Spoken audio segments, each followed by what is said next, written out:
settled in on your first night. I actually worked in that office before you. I'm finishing up my last week now, as a matter of fact, so I know it can be a bit overwhelming, but I'm here to tell you there's nothing to worry about. You'll be fine. So let's just focus on getting you through your first week, okay? Let's see. First, there's an introductory greeting from the company that I'm supposed to read. It's kind of a legal thing, you know. Welcome to Freddy Fazbear's Pizza, a magical place for kids and grown-ups alike, where fantasy and fun come to life. Fazbear Entertainment is not responsible for damage to property or person. Upon discovering that damage or death has occurred, a missing person report will be filed within 90 days or as soon as property and premises have been thoroughly cleaned and bleached and the carpets have been replaced. Blah, blah, blah. Now, that might sound bad, I know, but there's really nothing to worry about. The animatronic characters here do get a bit quirky at night, but do I blame them? No. If I were forced to sing those same stupid songs for 20 years and I never got a bath, I'd probably be a bit irritable at night too. So remember, these characters hold a special place in the hearts of children and we need to show them a little respect, right? Okay. So just be aware, the characters do tend to wander a bit. They're left in some kind of free roaming mode at night. Something about their servos locking up if they get turned off for too long. They used to be allowed to walk around during the day too, but then there was the bite of 87. Yeah, it's amazing that the human body can live without the frontal lobe, you know? Now, concerning your safety, the only real risk to you as a night watchman here, if any, is the fact that these characters, if they happen to see you after hours, probably won't recognize you as a person. They'll most likely see you as a metal endoskeleton without its costume on. Now, since that's against the rules here at Freddy Fazbear's Pizza, they'll probably try to forcefully stuff you inside a Freddy Fazbear suit. Now, that wouldn't be so bad if the suits themselves weren't filled with cross beams, wires, and animatronic devices, especially around the facial area. So you can imagine how having your head forcefully pressed inside one of those could cause a bit of discomfort and death. The only parts of you that would likely see the light of day again would be your eyeballs and teeth that pop out the front of the mask. Yeah, they don't tell you these things when you sign up. But hey, first station of the breeze. I'll chat with you tomorrow. Check those cameras and remember to close the doors only if absolutely necessary. Gotta conserve power. Alright, good night.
Day 2, congrats.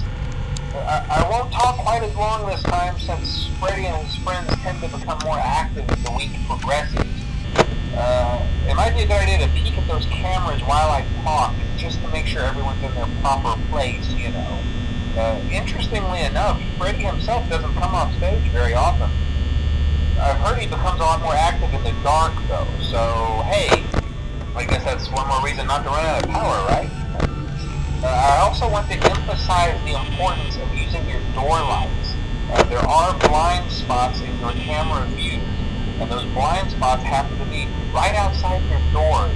So if you can't find something or someone on your cameras, be sure to check the door light. You might only have a few seconds to react. Not that you would be in any danger, of course. I'm not implying that.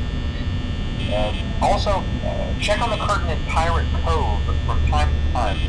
The character in there seems unique in that he becomes more active if the cameras remain off for long periods of time.